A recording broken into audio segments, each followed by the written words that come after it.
Bienvenue dans cette série de vidéos sur les livres qui m'ont le plus marqué dans ma vie.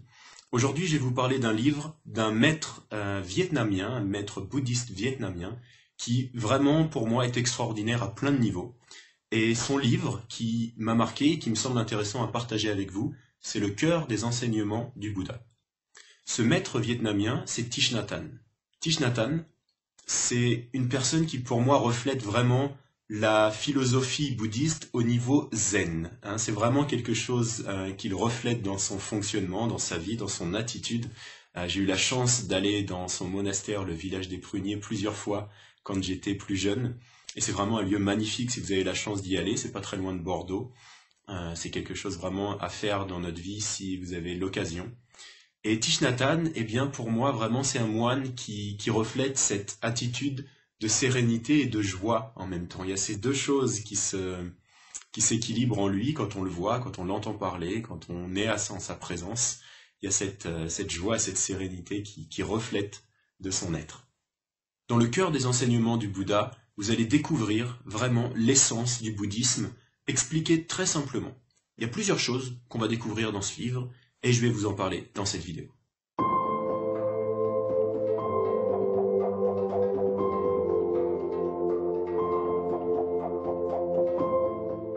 Une des premières choses dont nous parle Thich Nhat Hanh dans ce livre, c'est comment est-ce qu'on peut accéder à un bonheur et à une joie durable. On recherche tous, plus ou moins, le fait d'être heureux, la joie dans notre vie, la sérénité. Et on ne va pas rentrer dans la philosophie bouddhiste aujourd'hui ou comment fonctionne notre esprit, mais il y a des choses qu'on fait qui ne nous amènent pas au bonheur durable ou à la sérénité durable. Quand on recherche le bonheur, la joie ou la sérénité à l'extérieur de nous, que les circonstances de notre vie nous apportent ce bonheur ou cette sérénité, eh bien on est dans une illusion, parce que l'extérieur ne peut pas nous apporter ça.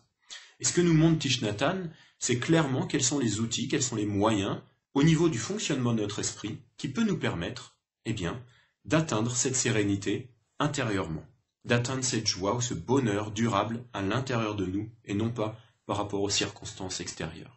C'est pour moi vraiment une des bases du bouddhisme, et Thich Nhat Hanh nous en parle avec sa manière poétique et très, très douce de parler de ce type de sujet. Donc c'est quelque chose qui est vraiment intéressant à lire dans son livre.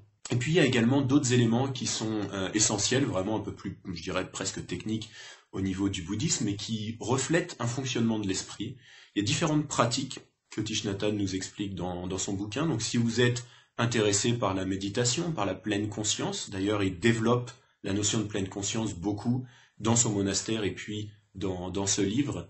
Donc la notion de pleine conscience, c'est vraiment comment est-ce qu'on peut être conscient, on parle d'être dans l'instant présent, mais ça va plus loin que ça, c'est comment est-ce qu'on peut être présent et conscient des choses qui se passent en nous, à l'intérieur de nous et autour de nous dans l'instant. Et puis il nous parle de différentes pratiques qu'on peut utiliser au niveau de la méditation, que ce soit dans la méditation en mouvement, on pourrait l'appeler, c'est-à-dire dans notre vie de tous les jours. Par exemple, là, je suis en train de vous parler, je peux être conscient de mes lèvres qui sont en train de bouger, de mes mains qui sont en train de bouger pendant que je vous parle, de ma voix. Je peux être conscient si j'ai la voix qui est rapide, qui est lente, qui est en train de ralentir par exemple maintenant. Je peux être conscient de ma position assise. Je peux être conscient de ce que je vois. Je peux être conscient que je suis en train de penser à vous en me disant qu'est-ce qui peut être utile pour les personnes qui vont regarder cette vidéo. Donc on peut être conscient de plein de manières, que ce soit donc en mouvement, dans notre vie de tous les jours, ou quand on est assis, en méditation, vraiment de manière plus formelle. Eh bien, on peut utiliser différentes méthodes pour développer la pleine conscience, pour développer notre propre conscience intérieure, et puis être plus conscient des choses, voir les choses plus clairement. C'est vraiment la base de l'enseignement bouddhiste, c'est comment est-ce qu'on peut voir la réalité telle qu'elle est, avec clarté.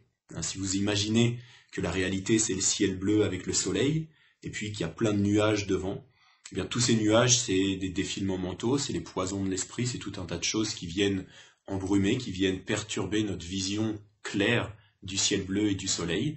Eh bien le but de la pleine conscience est de voir ces nuages clairement. Une fois qu'on les a vus clairement, ça permet à ces nuages de se dissoudre, et puis on peut voir clairement derrière ces nuages, au-delà de la réalité, on voit la réalité clairement, la réalité matérielle ou de notre esprit par rapport à son fonctionnement, eh bien nous cache la réalité plus spirituelle, je dirais, qui se cache derrière les nuages.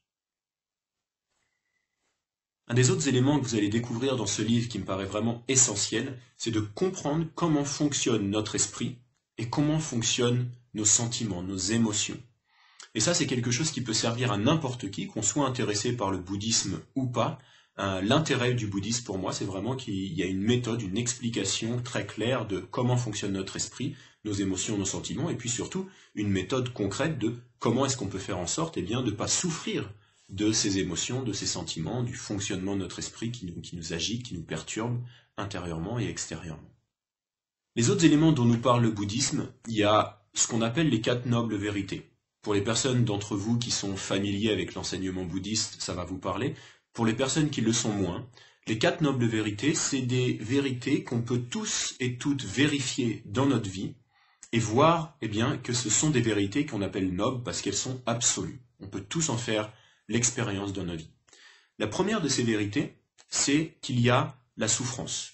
Il y a souffrance quand on n'a pas ce qu'on veut, quand on désire quelque chose et puis qu'on ne l'a pas, quand on a quelque chose mais qu'on ne veut pas, quand on perd des êtres proches qui sont autour de nous, quand on est avec des personnes qu'on n'a pas envie d'être ou que les conditions de nos vies ne sont pas satisfaisantes, il y a de la souffrance. Il y a de la souffrance quand on s'inquiète pour le futur, quand on a des peurs par rapport au futur, on va souffrir. Et puis la mort, pour beaucoup de personnes, est quelque chose qui fait souffrir, justement, quand on se sépare de personnes proches qui sont mortes, ou alors qu'il y a une séparation simplement, par exemple, dans un couple, il y a de la souffrance. Donc il y a cette notion de séparation, de mort, qui fait souffrir. Donc il y a tout un tas de choses dans notre vie qui nous fait souffrir. Et la deuxième vérité, c'est qu'il y a des causes à cette souffrance. Et la cause principale, c'est notre désir, notre attachement aux choses.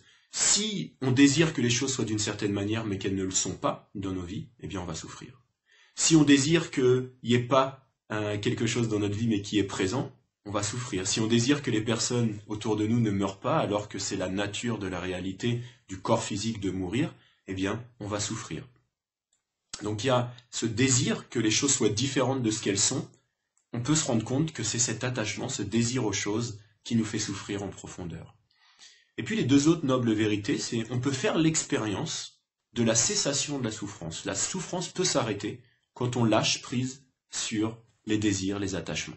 Alors là, c'est quelque chose d'un petit peu plus avancé de faire cette expérience personnelle, mais on peut tous et toutes en faire l'expérience, et c'est ce que nous donne la 4e noble vérité, c'est le chemin qui mène vers la cessation de la souffrance, vers ce qu'on appelle dans le bouddhisme le nirvana, c'est-à-dire l'état dans lequel il n'y a plus de souffrance, ou en tout cas à un moment donné, on a fait quelque chose avec notre esprit, et la souffrance s'arrête. Il n'y a plus d'attachement, il n'y a plus de désir, il n'y a plus d'aversion vis-à-vis des choses, et donc l'esprit devient calme, devient serein, et il n'y a plus aucune souffrance, et on pourrait même dire qu'il y a un bonheur qui est un bonheur absolu, un bonheur réel, qui n'est pas dépendant de conditions extérieures. Et c'est ce que nous donne vraiment le bouddhisme et l'enseignement du Bouddha.